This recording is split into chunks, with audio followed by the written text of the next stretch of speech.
नमस्कार दोस्तों, आपका अपने चैनल वंदना आराधना भक्ति चैनल में स्वागत है। दोस्तों, आज मैं आपके लिए तीसरे दिन की कथा लेकर आई हूँ। वही सुनाऊंगी जिसमें मैं आपको सुनाऊंगी पुरुषोत्तम मास के महात्म का तीसरा अध्याय, जो हम सब मिलकर सुनेंगे। इस अध्याय में मैं आपको सुनाऊंगी मल मास के अपमान के कारण दुखी होने की कथा। दोस्तों, आपने अभी तक मेरे चैनल को सब्सक्राइब नहीं किया है तो प्लीज मेरे चैनल को सब्सक्राइब करिए और बेल आइकन को दबाइए, ताकि आपको मेरे नए वीडियो के नोटिफिकेशन सबसे पहले मिल जाएं। तो चलिए दोस्तों, शुरू करते हैं। अधिक मास महात्म, तृतीय अध्याय, मल मास का बैकुंठ में जाना। सूत जी के श्री मुख से पावन कथा सुनते हुए ऋषिगण बोले, हे महाभाग, नर के मित्र नारायण नारद के प्रति जो शुभ वचन बोले वह आप विस्तार पूर्वक हमसे कहें। श्री सूत जी बोले, हे द्विजसत्तमो, नारायण ने नारद के प्रति जो सुंदर वचन कहे वह जैसे मैंने सुने हैं वैसे ही कहता हूँ, आप लोग भी सुनिए। नारायण बोले, हे नारद, पहले महात्मा श्री कृष्णचंद्र ने राजा युधिष्ठिर से जो कहा था वह मैं कहता हूँ, सुनो। एक समय धार्मिक राजा अजातशत्रु युधिष्ठिर छल प्रिय धृतराष्ट्र के दुष्ट पुत्रों द्वारा द्रुत क्रीड़ा में हार गए। सबके देखते देखते अग्नि से उत्पन्न हुए धर्मपरायण द्रौपदी के बालों को पकड़कर दुष्ट दुशासन ने खींचा और खींचने के बाद उसके वस्त्र उतारने लगा। तब भगवान श्री कृष्ण ने उसकी रक्षा की। पीछे पांडव राज्य को त्याग कर काम्यवन में चले गए। वह अत्यंत कलेश से युक्त वे वन के फलों को खाकर जीवन बिताने लगे। जैसे जंगली हाथियों के शरीर में बाल रहते हैं, इसी प्रकार पांडवों के शरीर में बाल हो गए। इस प्रकार दुखित पांडवों को देखने के लिए भगवान देवकी सुत श्री कृष्ण मुनियों के साथ काम्य वन में गए। उन भगवान को देखकर मृत शरीर में प्राण आ जाने की तरह युधिष्ठिर, भीमसेन, अर्जुन आदि प्रेम भेल होकर सहसा उठ खड़े हुए और बड़ी ही प्रीति से श्री कृष्ण से मिले और भगवान कृष्ण के चरण कमलों में भक्ति से नमस्कार करने लगे। इसके बाद द्रौपदी धीरे धीरे आई और आलस रहित होकर भगवान को शीश झुकाकर नमस्कार करने लगी। भगवान श्री कृष्ण ने उन दुखित पांडवों को रूरू मृग के चर्म के वस्त्र पहने देखा। पांडवों के समस्त शरीर में धूल लगी हुई थी, रूखा शरीर था, चारों तरफ बाल बिखरे हुए थे। उसी प्रकार द्रौपदी को भी दुर्बल शरीर वाली और दुखों से घिरी हुई देखा। इस तरह दुखित पांडवों को देखकर अत्यंत दुखी भक्ति वत्सल भगवान धृतराष्ट्र के पुत्रों को जला देने की इच्छा से उन पर क्रोधित हुए। विश्व के आत्मा जो बाहों को चढ़ाकर घूर कर देखने से करोड़ों काल के काराल मुख की तरह मुख वाले धधकती हुई प्रलय की अग्नि के समान उठे हुए ओठों को दांत के नीचे जोर से दबाकर तीनों लोग को जला देने की तरह लग रहे थे।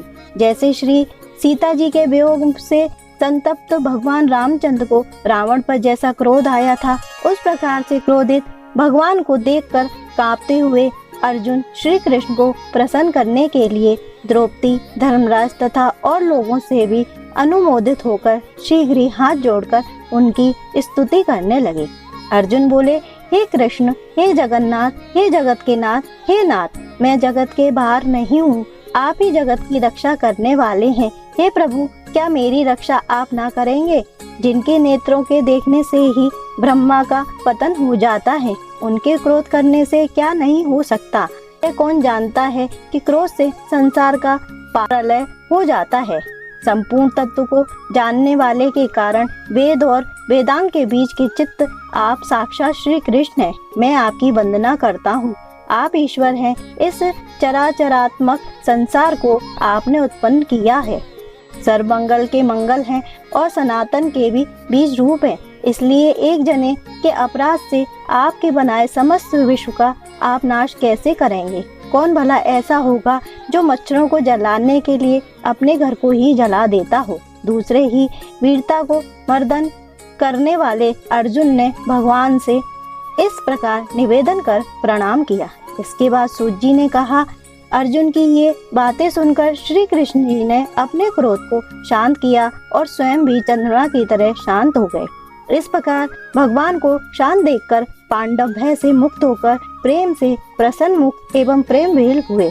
सभी ने भगवान को प्रणाम किया और जंगली कंद, मूल, फल आदि से उनकी पूजा की। श्री नारायण भगवान बोले, तब शरण में जाने योग भक्तों के ऊपर कृपा करने वाले श्री कृष्ण को प्रसन्न जान विशेष प्रेम से भरे हुए नम्र अर्जुन ने उन्हें बार बार नमस्कार किया और जो प्रश्न आपने हमें किया है वही प्रश्न उन्होंने श्री कृष्ण से किया।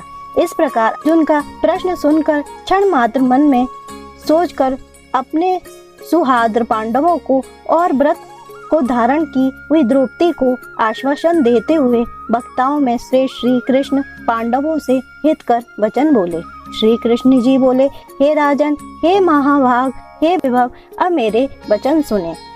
आपने यह प्रश्न अपूर्व किया है, आपको उत्तर देने में मुझे उत्साह हो रहा है। इस प्रश्न का उत्तर गुप्त से गुप्त है, ऋषियों को भी नहीं विदित है। फिर भी हे अर्जुन, मित्र के नाते अथवा तुम हमारे भक्त हो, इस कारण से हम कहते हैं।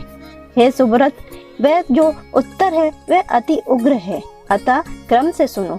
चैत्रादि जो 12 मास, निमेष, महीने के दोनों पक्ष, घड़ी, प्रहर, त्रिप्रहर, 6 ऋतु, मुहूर्त, दक्षिणायन और उत्तरायण, वर्ष, चारों युग, इसी प्रकार परार्ध तक जो काल है, यह सब और नदी, समुद्र, तालाब, कुएं, बावड़ी, गड़ाइयाँ, स्त्रोत्र, लता, औषधियों, वृक्ष, बांस आदि पेड़, वन की औषधि, नगर, गांव, पर्वत, पुरियां, यह सब मूर्ति वाले हैं और अपने गुणों से पूजे जाते हैं। इनमें से ऐसा कोई अपूर्व व्यक्ति नहीं है जो अपने अधिष्ठा देवता के बिना रहता हो।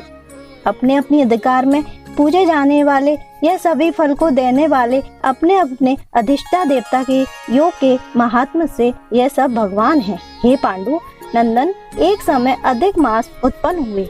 उस उत्पन्न हुए असहाय निंदित मास को सब लोग बोले कि यह मल मास सूर्य की संक्रांति से रहित है, अतः पूजने योग नहीं है।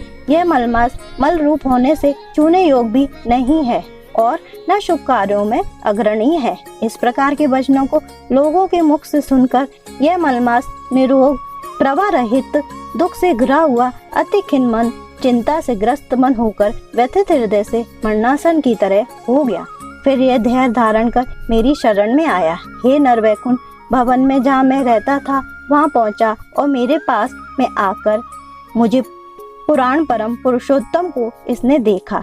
उस समय अमूल रत्नों से जड़े स्वर्ण के सिंहासन पर बैठे मुझको देखकर यह भूमि पर साष्टांग दंडवत कर हाथ जोड़कर नेत्रों में बारंबार आंसुओं की धारा बहाता हुआ धैर्य धारण कर गदगद वाणी से बोला।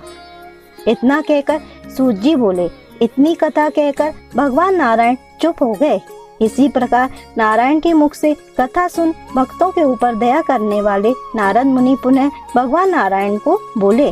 नारद जी बोले, हे प्रभु, इस प्रकार अपनी पूर्ण कला से विराजमान भगवान विष्णु के निर्मल भवन में जाकर भक्ति द्वारा मिलने वाले जगत के पापों को दूर करने वाले, योगियों को भी शीघ्र न मिलने वाले, जगत को अवयदान प्रदान करने वाले ब्रह्म रूप मुकुंद जहाँ पर थे उनके चरण कमलों की शरण में आया हूँ। अधिक मास इसके बाद क्या बोला।